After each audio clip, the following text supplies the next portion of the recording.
Hello and welcome to the Learning Love Podcast, brought to you by the Learning Love Foundation, helping people transform how they love, live, and lead. I'm your host, Dr. Mark A. Hicks, and I want to thank you for joining us today as we spend some time learning love.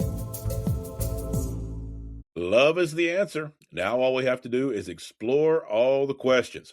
We have to learn how to apply the answer that we have. We know love is the answer. How do we apply that to all the stuff of life to build the kind of relationships that we want, primarily at home, but not just there, in friendships, at work, loving what we do for a living, loving humanity, loving our friends. It's just a matter of learning how to apply love to our life to live our best life. And so we're going to be exploring today a couple of myths, a couple of things that people get into their head when it comes to relationships, particularly in marriage or in our romantic relationships, that we have these ideas that are just not true. And they cause us all kinds of problems. And so I'm going to talk about one today, really two aspects, the way this gets articulated, but it's really just one great big myth. The couple of ways this gets said is, if I find the right person, they will just know what to do. And another way it gets said is, if I have to ask, it doesn't count. That we think our spouse, our partner, if they're right for us, if we found that right person, that they should just know what we need when we need it. They should provide that. And if I have to ask for anything, well, then it doesn't count. It doesn't fulfill what I want if I have to ask for stuff. So essentially what we have done, if we're buying into this, if we have this idea that I shouldn't have to ask for stuff in my marriage, I shouldn't have to articulate what I want or what I would ask for or what I would like, they should just know, and they should just do that. If we have that idea, what we have decided is marriage makes you a mind reader. A partnership, romantic partnership of some kind, just magically transforms us into being able to read minds. And I'm sorry, but that's not the way it works. We do not have the capacity to be mind readers. We do not have the capacity to just know what another person wants, even if we've lived with them for a decade or two. And I'm going to tell you why. I'm not just going to rail against this myth. I'm going to tell you at least one pathway that this idea emerges. It's not that we're delusional. It's not that we're being even unreasonable, or at least not intentionally. We don't really expect someone to read our minds, but there is a reason why we come into this way of thinking, and there's a reason why it doesn't work, or at least one reason I'm going to talk about today. When we start exploring the idea of love and romance and relationships and marriage, we are usually teens into our 20s.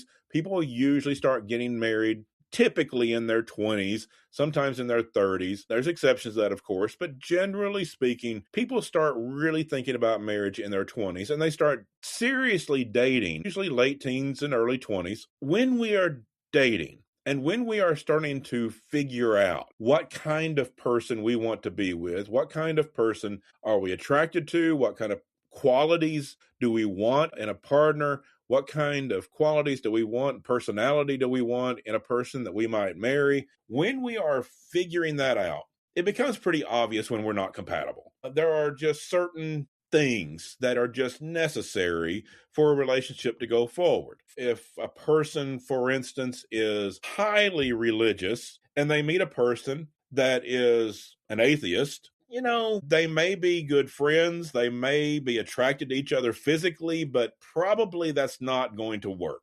I've known exceptions to that rule, but generally speaking, they're not even going to date that long. They may go out on a date, but they're not going to start dating because that's kind of a deal breaker for a lot of people. And there's a lot of those, okay? People that we're just not compatible with.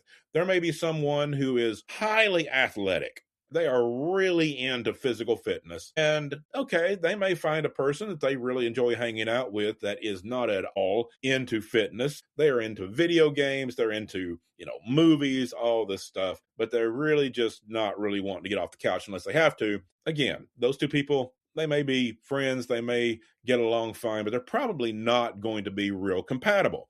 When we find those people that are compatible, it just gets real easy at that point in life. And it almost feels like when we find that person that is compatible with us, we have a lot in common, we like the same things, we just kind of see life the same way, have a similar worldview, maybe a similar background. It's just really easy at that point. Life in our 20s is really hard in a lot of ways, but the whole dating thing, if we find a person we're compatible with, it can be pretty easy to be successful.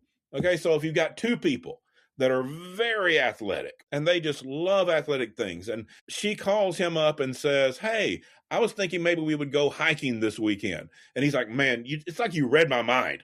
It's just, you know me so well. My goodness, I was just thinking that we should go hiking this weekend. And we get into those ideas that we are so compatible, we're so in sync, we love all the same things. Again, maybe somebody's highly religious and they find somebody who is also equally religious, have very similar ideas about spirituality and religion and church work and so forth. He calls her up and says, "Hey, there's this Christian concert this weekend. You want to go?" And she's like, "Oh, wow, that's exactly what I want to do." And we just get into this mode that, okay, we're so compatible. It's like we read each other's minds. We're always wanting to do the same things. This gets really, really exciting that we just kind of fall into this rhythm of knowing what each other wants. And we're excited to be together because we always are just so compatible. It's like we read each other's minds. Great. That is the basis of a really good dating relationship and can lead to a lot more, can lead to marriage. But when you have kids, life is much more complicated. When you have professional jobs that are very demanding, life becomes much more complicated.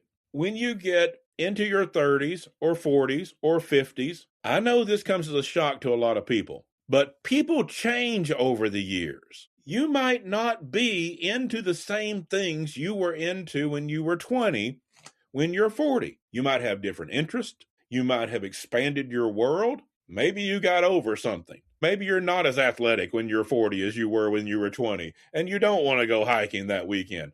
Things change over the years. People change, and situations change. And things like mortgages and jobs, and especially if you have children, life is just complicated. And so if we have gotten the idea back in the day that we are so in sync, we just love the same things and we do the same things, and it's like we can read each other's minds, you're at a place in life that was a lot easier. It doesn't mean that was bad. That was great. But don't fall into the trap of thinking because we could practically read each other's minds, because we were so compatible in our 20s when we were dating, that's a permanent condition. It is not, even for the best of relationships. It is never a permanent condition. Yes, it's a great way to start your relationship. Yes, it's great when you're in that phase of just everything is wonderful and we are so compatible. But man, when you're trying to make decisions about children and discipline, and you've got a sick child and who's going to go to work and who's going to take that day off, and you've got all these complicated things in life, we have got to communicate through all of that. You cannot depend on someone reading your mind when life is that complicated, when there's so many things going on, and when we are changing as people. By the time you've lived a little while, you've been through a few things, and some of them can be great. You may have gotten promotions. Maybe you've, found your dream job. Maybe you went on and got a master's degree or a doctorate or some great achievement. Maybe you've done some things that you can be really proud of in life, and you've gotten a few breaks along the way. But maybe you've had a few tragedies. Maybe your parents passed away, and that was hard. Maybe they passed away young. My dad passed away at 63 years old. He had been healthy his entire life. He was one of those guys that was never sick a day in his life, never missed a day of work for 30 years. And then at 63, diagnosed with pancreatic cancer and died in just a few months. Okay, that was tragic for me. That was a trauma for me. It's been several years ago now, but that still stings because he was 63 and so healthy and just so full of life. Those things happen in life and it affects you. it changes who you are a little bit. It changes your perspective of life a little bit. And so all the things that happen, both good and bad, all the stuff that goes on, and how life gets complicated, we cannot expect that our spouse is going to read our minds and be in sync and be compatible like we were when we were 20, when life was just more simple. Life is hard at 20 for a lot of different reasons. Don't want 20 somethings to hear this and think, well, he just thinks my life is easy. It's not. The years of your 20s are very difficult in a lot of ways, but being compatible with someone you're compatible with and dating and finding things that are fun to do together is pretty easy. And it's easy to find that person that we are compatible with and start to think, I think I found the one. I think I found the person that I can be with forever, because it's like we can read each other's minds. You probably almost can at that point, because life is more simple. Still hard, but simple. Life gets much more complicated. So if you want to have a successful long-term relationship, you got to learn to talk to each other. You have to learn to communicate. You cannot expect a person to read your mind when you are changing as a person, when so many things are going on in life, and life is just complicated. And so we have to talk through things. If you set it up to believe that right person is always going to know what you need, that if you have to ask, it doesn't count, you are setting yourself up for failure. You're buying into a myth that grew out of a particular time of life, most likely, and a particular phase of life when things were simpler and things were fun and you were finding out how compatible you are. But you can't translate that into the complexity of a marriage and family and home and jobs and all the stuff of life. Not that any of that stuff's bad. That can be a lot of fun too, but it's complicated. And so learn to talk to each other and learn to say what it is you would like to see in that relationship. What would you like that person to do? How would you like to be treated? What's working for you and what's not? And if there's something that you think, I just really wish my spouse would do this, whatever it is, say so and let that count. Okay? Because what they are showing there in all this complexity, in all the demands that life brings in life, all the stuff that we have to do, all the trauma that we go through, what that is showing is when you ask for it, your spouse cares enough to do it. And that should count. If you have a relationship that you can ask for things and your spouse cares enough to do that, that should count. Don't diminish that. Understand that they are putting aside all the stresses, all the stuff, all the complications, all the things in their mind to do what you ask because they care. Okay? And they should not be dinged. They should not be demoted because that you had to ask. They shouldn't just have to know what you need, because what we need gets complicated. And let's be honest, sometimes we don't know what we need, but we expect our spouse to know it and give it to us before we know it. That's completely unrealistic. Understand what your needs are. What do you need in that relationship? What is it that's working for you and what's not? And when you find something that's not, and you need something that you're not getting, don't expect them to read your mind. Say so. And when you have to ask for things and they do that, celebrate it, appreciate it, be thankful for it. And when you are, you're more likely to get stuff that you need in the future, anything you ask for. People really respond to gratitude. And so when you ask for something, you share what it is your needs are. And if you receive that, even if it's not perfect, we're not perfect. We don't always do things right the first time that we try something. So if there's something that you need in a relationship, say you want your spouse to be more communicative, that you don't feel like they're talking enough. They're kind of withdrawing. They've been under a lot of stress. They're not really talking enough. And you need to talk things out. Say so.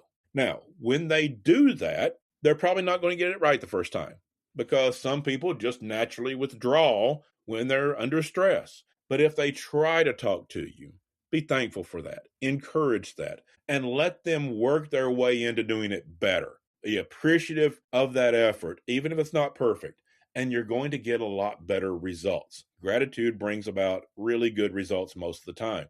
And so ask for what you need, appreciate when they give you that, even if it's not perfect, and let it grow. Continue to ask for it. You may have to ask for it more than once. It may not be a one-shot deal. You may have to say, remember how we talked about, talking more, discussing our stressors, not withdrawing. You did that really well before. I really appreciate that. Maybe we could do that again. It worked great the first time. So let's not fall back into withdrawing. Let's try that again and continue that because I really need to know what's going on with you. I really need to know why you're being so quiet, what you're stressed about. I need to be there with you in it. So you did that once. I appreciate it. Let's try that again and see how that goes. Be appreciative and let people know what you need. When you do that, you're going to build a lot better relationship. Don't make these assumptions, falling into these myths. Even if you could point to a time in your life that said, well, it was like that before, there was a reason for that. Life gets more complicated as you go. Relationships tend to get more complicated as you go along in life, just because life happens and tragedies come along and hardships and stuff. And that doesn't mean there's not great things in life. There are. We celebrate those, but we recognize life can be tough. Things are going to happen. And so we have to keep talking. We have to keep communicating what we need and then be appreciative when we receive that so that we can keep receiving that. If you practice sharing what it is you actually need and appreciating it when you get it, not discounting it because you had to ask, but appreciating it, you're going to build a lot better relationship. You're going to work through those tough times easier. You're going to enjoy the good times even more. It's going to build a better relationship. Put the myth aside. Put that time aside that it was so easy to be in sync all the time and just communicate, talk, share what you need, and appreciate when you receive it. Builds a lot better relationships. And that's my thoughts this week as we are working to build those healthy relationships that last. I want you to know this show is brought to you by the Learning Love Foundation. You can find out more at learninglovefoundation.com. As always, thanks to my producer, Abby Graves of Abby Graves Production, and thank you so much for listening. Until next week, love well, everyone.